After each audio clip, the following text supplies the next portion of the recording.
1974 সালের পর থেকে বাংলাদেশে কিছু লোক প্রতি বছরের 12ই রবিউল আউয়ালে একটা ঈদে মিলাদুন নবীর নামে একটা মিছিল বের করে, শোভাযাত্রা বের করে।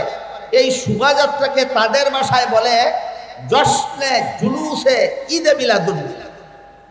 তাদের ভাষায় এই শোভাযাত্রার নাম জশ্নে জুলুসে ঈদে মিলাদুন নবী। সেই শোভাযাত্রায় যে সমস্ত স্লোগান দেওয়া হয়, এর মধ্যে একটি স্লোগানে বলা হয় জিন্দা নবীর আগমন, শুভেচ্ছা স্বাগতম। কি বলা হয়? জিন্দা নবীর আগমন, শুভেচ্ছা স্বাগতম। আমি জিজ্ঞেস করি, জিন্দা নবী বলতে তুমি কি বুঝাও? জিন্দা নবী বলতে যদি তুমি বুঝাও যে দাফন করার পর থেকে নবী জিন্দা, এটা হাদিসের দ্বারা প্রমাণিত। হাদিস শরীফে আল্লাহ রাসূল বলেছেন আল আম্বিয়াউ আহইয়াউন ফি কুবুরিহিম, নবীগণকে দাফন করার পরে তারা জীবিত হয়ে যান, জীবিত হয়ে রওজা শরীফের ভিতরে থাকেন। তাহলে তুমি যদি জিন্দা নবী বলতে বুঝাও যে দাফনের পর থেকে জিন্দা, তাহলে আগমন কোথায় পাইলা? যে হাদিসে আছে আল্লাহ রাসূল বলেছেন দাফনের পরে নবী জিন্দা, সেই হাদিসে আছে আগমন না, রওজা শরীফে অবস্থান। বলুন, যে হাদিসে নবীকে জিন্দা বলা হয়েছে, সেই হাদিসে নবীকে কোনো মিছিলে আগমন করেন বলা হয়েছে না রওজা শরীফে অবস্থান করেন বলা হয়েছে? তাহলে স্লোগানটা হাদিস সাপেক্ষ না হাদিস বিরোধী? হাদিস বিরোধী। আর যদি বলো আমরা জিন্দা নবী বলতে বুঝিয়েছি যে নবী চিরকাল জিন্দা, অতীতেও নবীর কোনোদিন মরণ হয়নি, ভবিষ্যতেও কোনোদিন মরণ হবে না, তাহলে এই স্লোগান নিঃসন্দেহে কুফরি। এই স্লোগান নিঃসন্দেহে কুফরি। কারণ আল্লাহ পবিত্র কোরআনে আমাদের মহানবীকে সম্বোধন করে বলেন ইন্নাকা মাইয়িতুন ওয়া ইন্নাহুম মাইয়িতুন। হে মুহাম্মদুর রাসূলুল্লাহ সাল্লাল্লাহু আলাইহি ওয়াসাল্লাম, নিশ্চয়ই আপনি মরণশীল, নিশ্চয়ই আপনি মরণশীল। বহু বলুন কোরআনে আল্লাহ আমাদের নবীকে মরণশীল বলেছেন কিনা? তাহলে আল্লাহ বলেন মরণশীল, তুমি বলো চিরঞ্জীব। তোমার স্লোগান কোরআনের পক্ষে না বিরুদ্ধে? তোমার স্লোগান আল্লাহর পক্ষে না বিরুদ্ধে? জমানার অবস্থা এমন ধারণ করেছে, এইভাবে যারা প্রকাশ্যে আল্লাহর বিরুদ্ধে স্লোগান দেয়, আল্লাহর কোরআনের বিরুদ্ধে স্লোগান দেয়, নবীর বিরুদ্ধে স্লোগান দেয়, নবীর হাদিসের বিরুদ্ধে স্লোগান দেয়, এরা নিজেদেরকে নিজেরা ভুয়া সুন্নি নামে প্রচার করে। এরা আসল সুন্নি নয়, সুন্নি নামের দুঃখাবাস। বুঝে থেকে বলুন, কোরআন বিরোধী স্লোগান যারা দেয়, আল্লাহ বিরোধী স্লোগান যারা দেয়, হাদিস বিরোধী স্লোগান যারা দেয়, রাসূল বিরোধী স্লোগান যারা দেয়, সত্যই আশিকে রাসূল না আশিকে রাসূলের শ্রদ্ধাবরণে দুঃখাবাস। এরা আসলেই সুন্নি নয়, এরা সুন্নি নামের দুঃখাবাস। এই হলো সিরাতুন নবীর প্রথম অধ্যায় সম্পর্কে যৎকিঞ্চিত আলোচনা। এবার সিরাতুন নবীর দ্বিতীয় অধ্যায়। প্রথম অধ্যায়ের সমাপ্তিতে রাসূল করিম সাল্লাল্লাহু আলাইহি ওয়াসাল্লামের কাছে কোরআন নাজিল শুরু হলো। 40 বছর পূর্ণ হওয়ার পর রাসূলের কাছে কোরআন নাজিল শুরু হলো। কোরআন নাজিল শুরু হলো। দীর্ঘ 23 বছরে 30 পারা কোরআন নাজিল হয়েছে। এই 23 বছরে প্রায় 10 লক্ষ হাদিস কোরআনের ব্যাখ্যা স্বরূপ আল্লাহ রাসূলের কাছে পাঠিয়েছেন। উলামায়ে কেরামদের উদ্দেশ্যে, উলামায়ে কেরামদের জানাই আছে, মাদ্রাসার ছাত্রদের উদ্দেশ্যে বলি এবং যারা আলেমনন মাদ্রাসার ছাত্র নন তাদের উদ্দেশ্যে বলি, আল্লাহ নবীর কাছে ওহী পাঠানো শুরু করেন দ্বিতীয় অধ্যায়ের শুরুতে। প্রথম অধ্যায়ের শেষ ভাগে এই ওহী দুই প্রকার। এক প্রকার ওহীর নাম কোরআন, আর এক প্রকার ওহীর নাম হাদিস। সুতরাং কোরআনও আল্লাহর ওহী, রাসূলের হাদিসও আল্লাহর ওহী। এই ওহী রাসূলে করিম কোরআন এবং হাদিস রাসূলের কাছে প্রথম অধ্যায়ে নাজিল হয়েছে না দ্বিতীয় অধ্যায়ে? 30 পারা কোরআনে আর প্রায় 10 লক্ষ হাদিসে ইসলামের যাবতীয় বিধিবিধান নিহিত রয়েছে, প্রত্যক্ষভাবে অথবা পরোক্ষভাবে। 30 পারা কোরআনে আর 10 লক্ষ হাদিসে প্রত্যক্ষভাবে অথবা পরোক্ষভাবে ইসলামের যাবতীয় বিধিবিধান বলুন কোথায় আছে? কোরআনে আর হাদিসে আছে। কোরআন হাদিসের বাইরে ইসলামের কোনো বিধিবিধান নাই। এই কোরআন জন্মের দিনে নাজিল হয়েছিল না সিরাতুন নবীর শেষ ভাগে? কোরআন নবীর জন্মের দিন নাজিল শুরু হয়েছিল না সিরাতুন নবীর শেষ ভাগে? সিরাতুন নবীর শেষ ভাগে। কাজেই 30 পারা কোরআনের সম্পর্ক মিলাদুন নবীর সাথে নয়, 30 পারা কোরআনের সম্পর্ক সিরাতুন নবীর সাথে। রাসূলের 10 লক্ষ হাদিসের সম্পর্ক মিলাদুন নবীর সাথে নয়, রাসূলের 10 লক্ষ হাদিসের সম্পর্ক সিরাতুন নবীর সাথে। ইসলামের কোন বিধিবিধানের সম্পর্ক মিলাদুন নবীর সাথে নয়, সমস্ত বিধিবিধানের সম্পর্ক সিরাতুন নবীর সাথে। এমত অবস্থায় যারা সিরাতুন নবী না মেনে মিলাদুন নবী নিয়ে নাচানাচি করে, এদের চরিত্র কার চরিত্রের মতো একটি উদাহরণ দিচ্ছি শুনুন। রাসূল করিম সাল্লাল্লাহু আলাইহি ওয়াসাল্লামের এক চাচার নাম ছিল আবু লাহাব। হয়তো আপনারা অনেকেই জানেন, কেউ হয়তো নাও জানতে পারে। যাদের জানা নাই তারা আজকের থেকে মনে রাখুন, রাসূলের এক আপন চাচার নাম ছিল আবু লাহাব। রাসূলের জন্মের দিন, রাসূলের জন্মকে কি বলা হয়? মিলাদুন নবী। রাসূলের জন্মকে কি বলা হয়? মিলাদুন নবী। রাসূলের জন্মের দিন আবু লাহাব রাসূলের জন্মে খুশি হয়ে দুটি আঙ্গুল দ্বারা ইশারা করে তার বন্দী সুয়াইবাকে আজাদ করে দিয়েছিল, স্বাধীন করে দিয়েছিল। ঘটনা বুঝে থাকলে বলুন, আবু লাহাব নবীর জন্মে দুঃখী ছিল না আনন্দিত ছিল? কোরআন গ্রহণ করেছিল, হাদিস গ্রহণ করেছিল, ইসলামের বিধান গ্রহণ করেছিল। মিলাদুন নবীতে খুশি, নবীর জন্মে খুশি। কোরআন মানে না, নবীর জন্মে খুশি।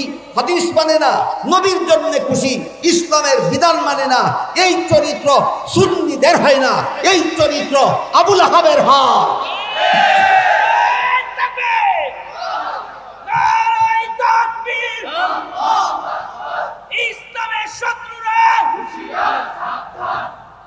মুহতারাম হাজিরিন, কোরআন নাজিল শুরু হওয়ার পর থেকে, নবীর কাছে ওহী নাজিল শুরু হওয়ার পর থেকে এই মক্কার কুরাইশ বংশের লোকেরা জুলুম নির্যাতন শুরু করে দিল। দীর্ঘ 40 বছর পর্যন্ত যাকে আল আমিন উপাধিতে ভূষিত করে রেখেছিল, দীর্ঘ 40 বছর পর্যন্ত যাকে সবচেয়ে বেশি মর্যাদা দিত, সবচেয়ে বেশি সম্মান করত, একমাত্র কোরআন হাদিসের কথা বলার কারণে এরাই সবচেয়ে বেশি দুশ্মনে পরিণত। তখনকার সময়ের একটি ঘটনা বলছি। এক সর্দারের নাম ছিল আবু জাহাল, আরেক সর্দারের নাম ছিল আখনাস।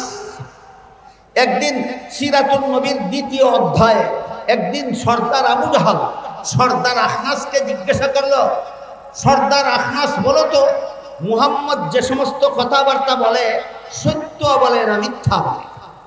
আবু জাহাল চিন্তা করে দেখলো, যদি বলি মিথ্যা বলে তাহলে প্রশ্ন আসবে, যেই লোকটা মিথ্যা বলে এই লোকটাকে দীর্ঘ 40 বছর পর্যন্ত আল আমিন বলছিলে কেন? কথাবার্তা বুঝতে পারতেছেন আপনারা? আখনাসের প্রশ্নে আবু জাহাল উভয় সংকটে পড়ে গেল। আবু জাহাল চিন্তা করে দেখে, আখনাসের প্রশ্নের জবাবে আবু জাহাল যদি বলে মুহাম্মদ মিথ্যা বলে, তাহলে প্রশ্ন করে বলবে সাথে সাথে যেই লোকটা মিথ্যা বলে এই লোকটাকে 40 বছর পর্যন্ত আল আমিন বলছিল কেন? আর যদি বলে সত্য বলে, সাথে সাথে প্রশ্ন আসবে মানো না কেন? বলুন, প্রশ্নের দ্বারা উভয় সংকটে পড়েছে কিনা? আবু জাহাল প্রশ্ন করেছিল আখনাস।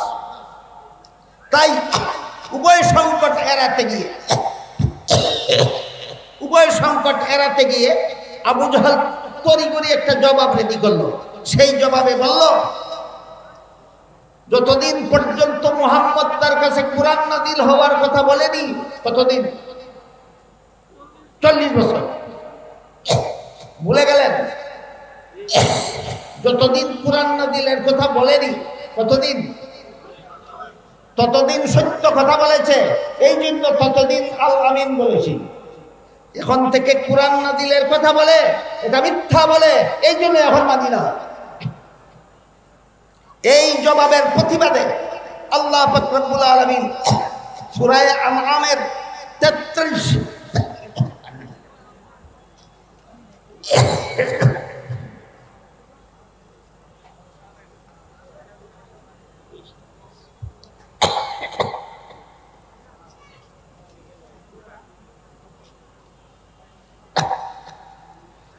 আবু জাহেলের এই জবাবের প্রতিবাদে আল্লাহ সূরা আনআমের 33 নম্বর আয়াত নাযিল করে বলেন, قد نعلم إنه ليحزنك الذي يقولون فإنهم لا يكذبونك ولكن الظالمين بآيات الله يجحدون। হে রাসূল করিম সাল্লাল্লাহু আলাইহি ওয়াসাল্লাম, আবু জাহেলের জবাবে আপনি ব্যথিত হয়েছেন। লক্ষ্য করে দেখুন, আবু জাহেল আপনার কথাকে মিথ্যা বলে।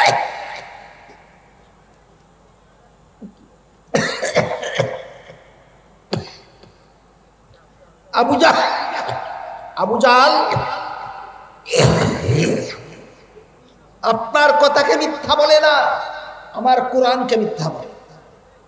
জন্ম থেকে 40 বছর নবী যা বলেছেন সব সত্য বলেছেন। এই জন্য নবী আল আমিন, কোরআনের কথা বললেই নবী মৃত্যুক হয়ে যান। তাহলে 40 বছরের আশিকে রাসূল, 40 সিরাতুন নবীর প্রথম অধ্যায়ের 40 বছরের আশিকে রাসূল তো আবুল হাব ছিল, আবু জাহেল ছিল। কোরআন নাযিলের পরবর্তী জিন্দেগীর আশিকে রাসূল আবুল হাব হতে পারেনি, আবু জাহেল হতে পারেনি, একমাত্র সাহাবায়ে কেরাম হতে পেরেছিলেন।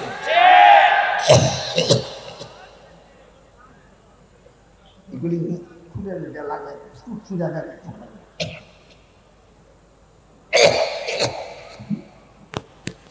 এখান থেকে শুরু হলো সংঘাত। এখান থেকে দীর্ঘ 40 বছর যারা রাসূলকে আল আমিন বলেছিল, রাসূলকে সবচেয়ে বেশি মর্যাদা দিত, তাদের উপর অমানবিক জুলুম অত্যাচার শুরু করে দীর্ঘ 13 বছর পর্যন্ত জুলুম অত্যাচার করেছে। এই অত্যাচারের বিবরণ দিয়ে শেষ করার মতো সময় নেই। আল্লাহর পক্ষ থেকে নির্দেশ ছিল, অত্যাচারের প্রতিশোধ দিতে যাবেন না, অত্যাচারের জবাব দিতে যাবেন না, অত্যাচারের প্রতিবাদ করতে যাবেন না, সম্পূর্ণ নীরবে সহ্য করুন। আল্লাহর নির্দেশে সিরাতুন নবীর 2য় অধ্যায়ের 13 বছরের মক্কি জিন্দেগিতে একতরফাভাবে সন্ত্রাসীদের হামলা নবী এবং তার সঙ্গী সাথীরা সহ্য করে চলেছেন। কোন রকমের টু শব্দ নাই, প্রতিশোধ নাই, প্রতিবাদ নাই। এটা হলো সিরাতুন নবীর 2য় অধ্যায়ের বৈশিষ্ট্য।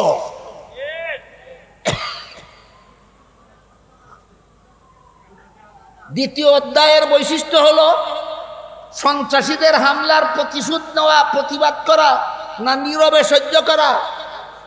নীরবে সহ্য করা, এটা ছিল সিরাতুন নবীর 2য় অধ্যায়ের 13 বছরের জিন্দেগির বৈশিষ্ট্য।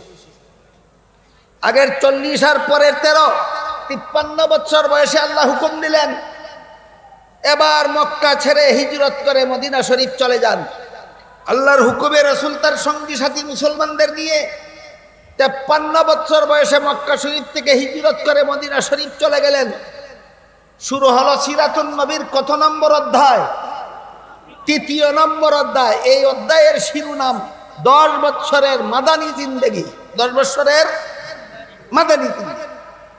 আগের বছর নবী হিজরত করে মদিনা শরীফ গেছেন, পরের বছর ওই মক্কার শীর্ষ সন্ত্রাসী আবু জাহেল 950 অস্ত্র সজ্জিত সন্ত্রাসী নিয়ে মদিনায় গিয়ে হামলা করার জন্য রওনা হল। আল্লাহ নির্দেশ দিলেন, আর নীরবে সন্ত্রাসীদের হামলা সহ্য করা নয়, এবার জিহাদের মাধ্যমে সন্ত্রাস দমন করার জন্য বের হয়ে পড়ুন। এইটাই 10 বছরের মাদানী জিন্দেগির বৈশিষ্ট্য। নীরবে সন্ত্রাস সহ্য করা নয়, সন্ত্রাসী, অস্ত্রধারী সন্ত্রাসী জালেম অত্যাচারীদের বিরুদ্ধে মুসলমান জিহাদে বের হয়ে যাও। বিস্তারিত আলোচনার সময় আমার হাতে নেই, আপনারা নামাজের জন্য হয়তো ব্যাকুল হয়ে আছেন। এই জন্য একটি প্রশ্নের জবাব দিয়ে শেষ করি। 13 বছরের মক্কি জিন্দেগিতে জিহাদের মাধ্যমে সন্ত্রাস দমনের হুকুম দিলেন না আল্লাহ, দিলেন নীরবে সহ্য করার হুকুম। 10 বছরের মাদানী জিন্দেগিতে সন্ত্রাসী হামলা নীরবে সহ্য না করে জিহাদের মাধ্যমে দমন করার হুকুম দিলেন কেন? মক্কি জিন্দেগিতে জিহাদের হুকুম দিলেন না কেন? মাদানী জিন্দেগিতে জিহাদের হুকুম দিলেন কেন? তার কারণ হলো, জিহাদ প্রাথমিকভাবে ফরজ হয় সরকারের উপর। জিহাদ কার উপর ফরজ হয়? মুসলমান সরকারের উপর ফরজ হয়। মক্কি জিন্দেগিতে রাসূলের সরকার ছিল না, জেহাদের দায়িত্বও ছিল না, জেহাদ করার অস্ত্রও ছিল না, জেহাদ করার সম্বলও ছিল না। এই জন্য আল্লাহ নীরবে সহ্য করার হুকুম দিয়েছেন। হিজরত করে মদিনা শরীফ যাওয়ার পরই আল্লাহর রাসূল একটা রাষ্ট্র প্রতিষ্ঠা করলেন এবং সেই রাষ্ট্রের প্রধান শাসনকর্তা নিয়োজিত হলেন স্বয়ং মুহাম্মদুর রাসূলুল্লাহ সাল্লাল্লাহু আলাইহি ওয়াসাল্লাম। তাই মদনী জিন্দেগিতে আল্লাহ জেহাদের মাধ্যমে সন্ত্রাস দমনের আদেশ করলেন। 10 বছরের মদনী জিন্দেগির বৈশিষ্ট্য, জেহাদের দ্বারা সন্ত্রাস দমন করো, জেহাদের দ্বারা সন্ত্রাস দমন করো, জেহাদের দ্বারা সন্ত্রাস দমন করো। আপনারা অধৈর্য না হলে 1-1.5 মিনিটে আরেকটি প্রশ্নের জবাব দিয়ে শেষ করতে চাই। সেটা হলো, বর্তমান দুনিয়াতে মুসলমানের চিরদুশ্মন ইহুদি খ্রিস্টানেরা ইসলামের জেহাদকে বলে সন্ত্রাস, আর তাদের কতগুলি পুষ্যপুত্র গোলাম আছে তথাকথিত মুসলমান সমাজের বীর জাফর বুদ্ধিজীবী, এরাও ইহুদি খ্রিস্টানদের শিক্ষা দেওয়া বলি অনুপাতে ইসলামের জেহাদকে সন্ত্রাস বলে। কিন্তু সিরাতুন নবী আমাদের পরিষ্কার ভাষায় শিক্ষা দেয়, জেহাদ সন্ত্রাস নয়, জেহাদ সন্ত্রাস দমনের সফল ব্যবস্থা। আল্লাহ আপনাদের আমাদের সবাইকে সিরাতুন নবীর আদর্শে আদর্শ হয়ে জীবনকে ধন্য করার সৌভাগ্য দান করুন। সবাই বলুন আমিন। অতীতে যে কয়েক বছর এই মাঠে সিরাত সম্মেলন হয়েছিল, তখনও আমি আপনাদেরকে সিরাতুন নবী কথাটার অর্থ বিস্তারিতভাবে বলে দিয়েছি। আমাদের মহানবী মুহাম্মদুর রাসূলুল্লাহ সাল্লাল্লাহু আলাইহি ওয়াসাল্লামের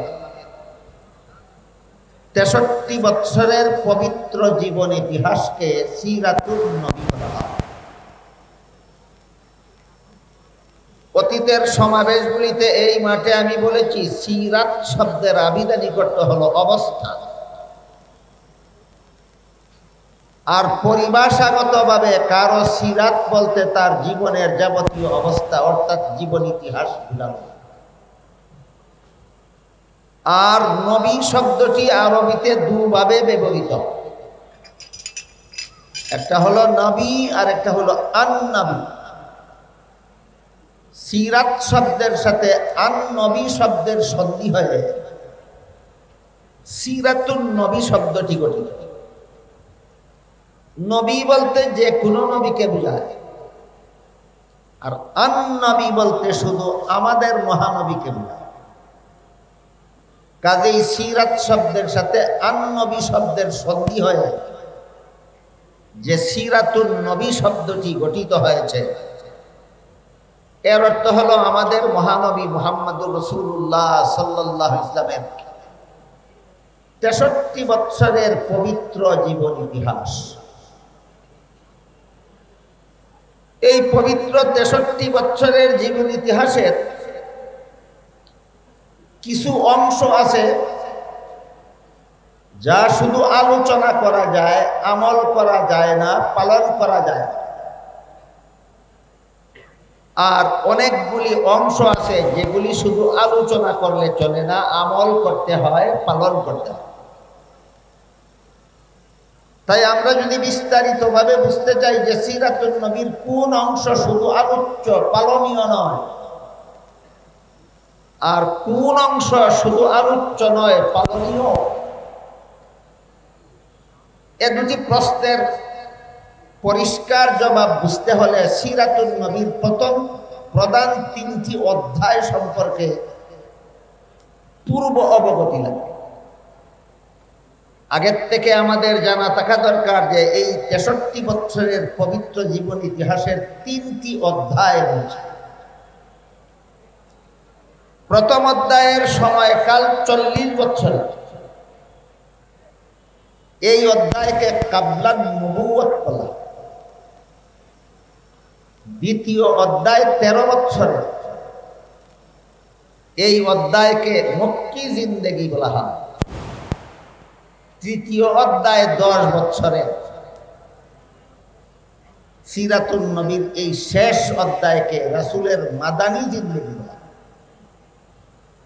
পরবর্তী কথাগুলি পরিষ্কারভাবে বোঝার স্বার্থে আমরা প্রথমেই মনে রাখি সিরাতুন নবীর প্রধান 3টি অধ্যায় আছে। প্রথম অধ্যায় 40 বছরের নাম কাবলান নবুয়ত। দ্বিতীয় অধ্যায়ের সময়কাল 13 বছরের নাম মক্কি জিন্দেগি। তৃতীয় অধ্যায়ের সময়কাল 10 বছরের নাম মাদানী জিন্দেগি। এই 3 অধ্যায়ের আবার 3টি বৈশিষ্ট্য। প্রথম অধ্যায় 40 বছরের পবিত্র জিন্দেগির প্রথম অধ্যায়ের বৈশিষ্ট্য হল রাসূলের জিন্দেগির প্রথম 40টি বছরের জীবন ইতিহাস। এর বৈশিষ্ট্য এটা উম্মতের জন্য শরীয়তের দলিল নয়, এটা নবীর জন্য নবুয়তের দলিল। যারা জানেন তো জানেনই, কারো জানা না থাকলে আপাতত শব্দ দুটি স্মরণ রাখুন, আমি পরে মর্ম বলে দেব ইনশাআল্লাহ। সিরাতুন নবীর প্রথম অধ্যায় 40 বছরের জিন্দেগি, এটা উম্মতের জন্য শরীয়তের দলিল নয়, এটা নবীর জন্য নবুয়তের দলিল। সিরাতুন নবীর যে অংশ উম্মতের জন্য শরীয়তের দলিল, সেই অংশ উম্মত শুধু আলোচনা করলে চলে না, আমলও করতে হয়, পালনও করতে হয়। আর সিরাতুন নবীর যে অংশ উম্মতের জন্য শরীয়তের দলিল নয়, শুধুমাত্র নবীর জন্য নবুয়তের দলিল, সেটা বিশেষ বিশেষ কতগুলি কারণে এই অধ্যায় শুধু আলোচ্য, পালনীয় নয়। আলোচনা করা যায়, পালন করা যায় না। আলোচনা করলে নফল বন্দেগীর সওয়াব হয়, কিন্তু পালন করার ক্ষমতাই কোনো মানুষ রাখে না। যেমন ধরুন, উদাহরণস্বরূপ বলা যায়, কোন লোকের জীবন ইতিহাস তার জন্ম থেকে শুরু হয়, ঠিক তেমনি ভাবে সিরাতুন নবীর 63 বছরের ইতিহাসও আমাদের মহানবীর জন্ম থেকে শুরু হয়েছে। আর যেভাবে 63 বছরের জীবন ইতিহাসকে সিরাতুন নবী বলা হয়, তেমনি ভাবে আমাদের মহানবীর জন্মকে মিলাদুন নবী বলা হয়। সিরাতুন নবীকে একটু পরিষ্কারভাবে বোঝার জন্যই পরিভাষাগুলি আমাদের মনে রাখা দরকার, যে 63 বছরের জীবন ইতিহাসের নাম সিরাতুন নবী, আর নবীর জন্মের নাম মিলাদুন নবী। মহানবী মুহাম্মদুর রাসূলুল্লাহ সাল্লাল্লাহু আলাইহি ওয়াসাল্লামের পবিত্র জন্মকে মিলাদুন নবী বলা হয়। রাসূলের জন্মকালীন বেশ কিছু কথাবার্তা, বেশ কিছু অবস্থা, বেশ কিছু ঘটনাবলী এমন আছে যা আলোচনা করলে নফল ইবাদতের সওয়াব হয়, আলোচনা করলে নবুয়তের প্রমাণ পাওয়া যায়, আলোচনা করলে ঈমান তাজা হয়, আলোচনা করলে অমুসলিমদের ইসলাম গ্রহণের প্রেরণা জাগ্রত হয়, কিন্তু পালন করার সাধ্য কোনো মানুষের না। এর একটি উদাহরণ, রাসূল করিম সাল্লাল্লাহু আলাইহি ওয়াসাল্লাম মায়ের গর্ভ থেকে ভূমিষ্ঠ হওয়ার সাথে সাথেই আল্লাহর শুকরিয়া আদায় করে দোয়া করেছেন। রাসূল করিম সাল্লাল্লাহু আলাইহি ওয়াসাল্লাম মায়ের গর্ভ থেকে খতনাকৃত অবস্থায় ভূমিষ্ঠ হয়েছে। রাসূল করিম সাল্লাল্লাহু আলাইহি ওয়াসাল্লাম মায়ের গর্ভ থেকে নার কাটা অবস্থায় ভূমিষ্ঠ হয়েছে। বুঝা থাকলে একটু দয়া করে বলুন, খতনাকৃত অবস্থায় ভূমিষ্ঠ হওয়া, নার কাটা অবস্থায় ভূমিষ্ঠ হওয়া, ভূমিষ্ঠ হওয়ার সাথে সাথে আল্লাহর শুকরিয়া আদায় করে দোয়া করা আর কোন মানুষের পক্ষে সম্ভব না, একমাত্র মহানবীর পক্ষে সম্ভব। তাহলে ঘটনাগুলি কার জন্য, কিসের দলিল? যদি উম্মতের জন্য শরীয়তের দলিল হতো, উম্মতকেও খতনাকৃত অবস্থায় জন্ম হওয়ার ঘটনা অনুকরণ করতে হতো, পালন করতে হতো। যদি ঘটনা উম্মতের জন্য শরীয়তের দলিল হতো, উম্মতকেও নার কাটা অবস্থায় ভূমিষ্ঠ হওয়ার ঘটনা পালনীয় হতো। যদি উম্মতের জন্য শরীয়তের দলিল হতো, উম্মতকেও ভূমিষ্ঠ হওয়ার সাথে সাথে শুকরিয়া আদায় করে দোয়া করতে হতো। আযান হচ্ছে, যতক্ষণ আযান হবে ততক্ষণ আমরা নীরবতা পালন করব। এটাই ইসলামে নীরবতা পালনের একটা সম্মান। আমাদের আওয়াজের যেন প্রতিদ্বন্দ্বিতা না হয়, এজন্য আমরা নীরবতা পালন করেছি। এই মাঠে এশার নামাজ জামাতের সাথে পড়া হবে এবং সেই জামাতের জন্য আবার এখান থেকে আযান দেওয়া হবে। এই জন্য বাইরের আযান শুনে কেউ নামাজের জন্য অস্থির হবে না। ইতমিনানের সাথে শান্তশিষ্টভাবে এই মঞ্চ থেকে আযান দেওয়া হবে। জামাতে দাঁড়াবার জন্য প্রস্তুতি নেওয়ার জন্য যথেষ্ট পরিমাণ সময় দেওয়া হবে। তারপরে আপনারা কাতার সুদা করলে পরে আপনাদের সবাইকে নিয়ে ইনশাল্লাহ এই মঞ্চ থেকে এশার নামাজের জামাত পরিচালনা হবে। এই জন্য বাইরের আযান শুনে কেউ নামাজের জন্য অস্থির হওয়ার কারণে, যারা ফাঁকে ফাঁকে এখনো দাঁড়িয়ে আছেন, আমি অনুরোধ করে বলবো আপনারা মেহেরবানি করে বসে পড়ুন। বুঝতেই পারতেছেন আযান হয়ে গেছে, জামাত দাঁড়াবে, কাজেই সময় অতি সংকীর্ণ। এই অল্প সময়ে আমার বেশ কিছু জরুরি কথা বলার ইচ্ছা, যদি আল্লাহ তৌফিক দান করে। রাসূলের জন্মকালীন 3টি অবস্থার কথা আমি আযানের আগে আপনাদের বলছি। রাসূল মায়ের গর্ভ থেকে খতনাকৃত অবস্থায় ভূমিষ্ঠ হয়েছেন। বুঝে থাকলে একটু দয়া করে বলুন তো, এটা কি পালনীয় না আলোচ্য? রাসূল মায়ের গর্ভ থেকে খতনাকৃত অবস্থায় ভূমিষ্ঠ হয়েছেন, এটা কি পালনীয় না আলোচ্য? রাসূল ভূমিষ্ঠ হওয়া মাত্রই আল্লাহর শুকরিয়া আদায় করে দোয়া করেছেন, এটা কি পালনীয় না আলোচ্য?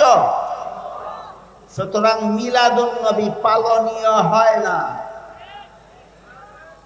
কেউ যদি বলে মিলাদুন নবী পালন করি, হয়তো না বুঝে তালে তালে বলে, আর না হয় বুঝে শুনেই মিথ্যা বলে। মিলাদুন নবী পালনীয় নয়, মিলাদুন নবী আলোচ্য। এখান থেকে আমরা এটুকু মনে রাখি, মিলাদুন নবী পালনীয় না আলোচ্য? এরই আরেক নাম নবীর জন্য নবুয়তের জন্য, এরই আরেক নাম।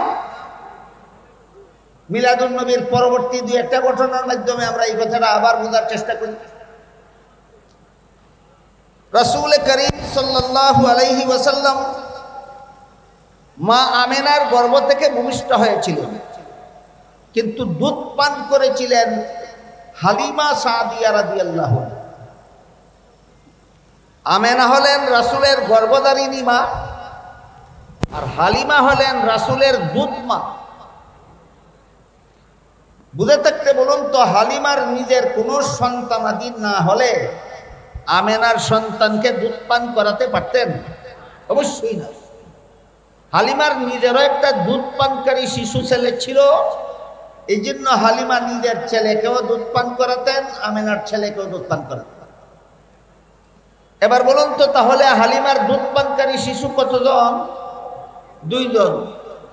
এজন্য রাসূল করিম সাল্লাল্লাহু আলাইহি ওয়াসাল্লাম হালিমার এক স্তনের দুধ নিজে পান করতেন, অপর স্তনের দুধ নিজের দুধ ভাইয়ের জন্য রেখে দিতেন। কুলের শিশু থাকাকালে এত বড় ইনসাফ আর কোন মানুষের পক্ষে সম্ভব না, একমাত্র মুহাম্মদুর রাসূলুল্লাহর পক্ষে সম্ভব। এবার বলুন, ঘটনাটা উম্মতের জন্য শরীয়তের দলিল না নবীর জন্য নবুয়তের দলিল? পালনীয় না আলোচ্য? ঘটনা পালনীয় নয়, ঘটনা আলোচ্য। আরেকটি উদাহরণ দিচ্ছি। রাসূল কুলের শিশু থাকাকালেও কখনো উলঙ্গ হননি। কুলের শিশু থাকাকালে উলঙ্গ হননি। অগত্যা একদিন শিশু রাসূলের সতর থেকে কাপড় সরে গেছিল, অস্বাভাবিকভাবে চিৎকার দিয়ে কান্না শুরু করেছিলেন। যখন তার সতর ঢেকে দেওয়া হলো, তখন তার কান্না থামলো। এইমাত্র শিশুকালের একদিনের ঘটনা। পরবর্তী জীবনে শিশুকালের এই একটি ঘটনা যখন স্মরণ হতো, রাসূলের লজ্জায় চেহারা মুবারক হলদে হয় না। ঘটনা বুঝে থাকলে বলুন, কুলের শিশু থাকাকালে উলঙ্গ না হওয়া এটা আর কোন মানবের পক্ষে সম্ভব না? একমাত্র মহামানবের পক্ষে সম্ভব। তাহলে ঘটনাটা উম্মতের জন্য শরীয়তের দলিল হলো না নবীর জন্য নবুয়তের দলিল হলো? এটা পালনীয় না আলোচ্য? ঘটনা পালনীয় নয়, আলোচ্য। এটা কি বলে? নবীর জন্য নবুয়তের দলিল, উম্মতের জন্য শরীয়তের দলিল নয়। আরেকটি ঘটনা, রাসূলের 4 বছর বয়সে জিবরিল ফিরিস্তা আসলেন, রাসূলকে শোয়ালেন, সিনা মুবারক কাটলেন, ভিতরের অঙ্গ প্রত্যঙ্গ বের করে ধুইলেন, আবার ভিতরে ঢুকিয়ে সিলাই ছাড়া, মেডিসিন ছাড়া কাটা জোড়া লাগিয়ে দিলেন। রক্তপাতও হলো না, ব্যথাও হলো না, সিলাইয়েরও দরকার হলো না, মেডিসিনেরও দরকার হলো না, সময়েরও দরকার হলো না। এটাকে আরবি ভাষায় সাক্ষ্য সদর বলা হয়, বাংলায় বক্ষ বিদারণ বলা হয়। আমার দৃষ্টিতে শব্দ উভয়টাই কঠিন। এজন্য সর্বস্তরের মুসলমানদের বুঝার সুবিধার্থে আমি এটাকে বলে থাকি কুদরতি অপারেশন। রাসূলের জীবনে এমন কুদরতি অপারেশন সর্বমোট 4 বার হয়েছিল। প্রথম দফা হয়েছিল 4 বছর বয়সে। 4 বছর বয়স্ক শিশু মুহাম্মদের এই যে কুদরতি অপারেশন হলো, এটা কি পালনীয় না? ঈমান তাজা হয়। 4 নম্বর, আলোচনার দ্বারা বেঈমান কাফিরের জন্য নবীর নবুয়তের প্রমাণ হয়। আমি কি বুঝাতে পারলাম আপনাদেরকে? সিরাতুন নবীর যে অংশ পালনীয় নয়, আলোচ্য, সেই অংশের আলোচনা অনর্থক না উপকারিতা আছে? একটা দুইটা না, অনেকগুলি। তাই সিরাতুন নবীর প্রথম 40 বৎসরের প্রথম অধ্যায়, 40 বৎসরের মেয়াদকালের প্রায় সবগুলি ঘটনা নবীর উম্মতের জন্য শরীয়তের দলিল নয়, নবীর জন্য নবুয়তের দলিল। এটা হলো প্রথম অধ্যায়ের বৈশিষ্ট্য। এখানে আরেকটা প্রশ্ন কারো মনে জাগতে পারে যে আল্লাহর রাসূল জীবনের প্রথম বিয়ে করেছিলেন 25 বছর বয়সে। এটা কি প্রথম অধ্যায়ের 40 বছরের ভিতরে হলো না বাইরে হলো? ভিতরে।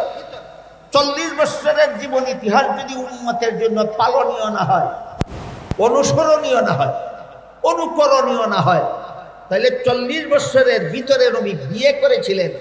বিয়ে করা উম্মতের জন্য শরীয়তের দলিল হলো কিভাবে? উম্মতের জন্য সুন্নত হলো কিভাবে? এই প্রশ্নের সংক্ষিপ্ত জবাব, রাসূল 25 বছর বয়সে বিয়ে করেছিলেন, এজন্য বিয়ে করা উম্মতের জন্য সুন্নত হয়নি। 40 বছর পূর্ণ হওয়ার পরে আল্লাহর রাসূল পরিষ্কার ভাষায় বলে দিয়েছিলেন, আন নিকাহু মিন সুন্নতি, বিবাহ বন্ধনে আবদ্ধ হওয়া আমার সুন্নত। সেই হাদিসের দ্বারা বিবাহ উম্মতের জন্য সুন্নত হয়েছে। 25 বছর বয়সে বিয়ে করেছিলেন, সেই কারণে নয়। এবার আমরা দ্বিতীয় অধ্যায় সম্পর্কে কিছু আলোচনা করি। এর আগে প্রথম অধ্যায়ের 40 বছর মিলাদুন নবী থেকে শুরু হয়। আমি এতক্ষণ আপনাদের বলেছি মিলাদুন নবী পালনীয় না আলোচ্য?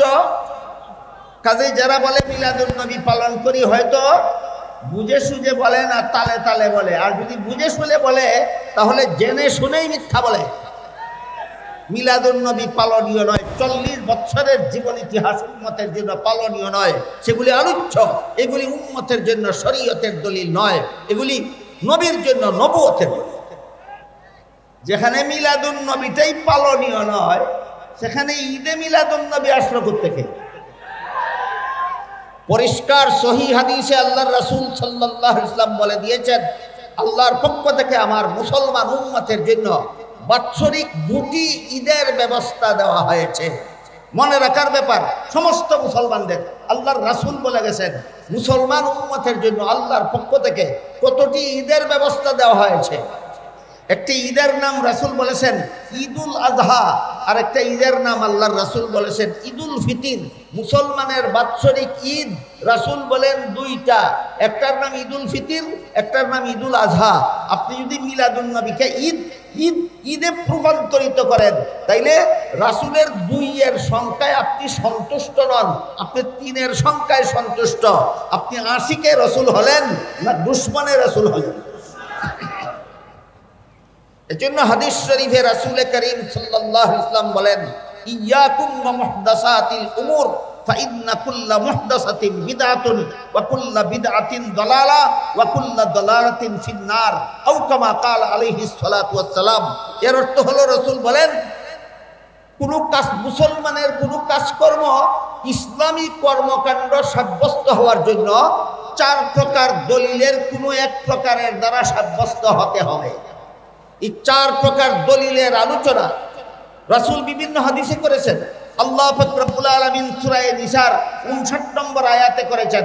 প্রথম প্রকার দলিলের নাম আল্লাহর কুরআন, দ্বিতীয় প্রকার দলিলের নাম রাসূলের হাদিস, তৃতীয় প্রকার দলিলের নাম উম্মতের ইজমা, চতুর্থ প্রকার দলিলের নাম মুস্তাহিদগণের মাযহাব।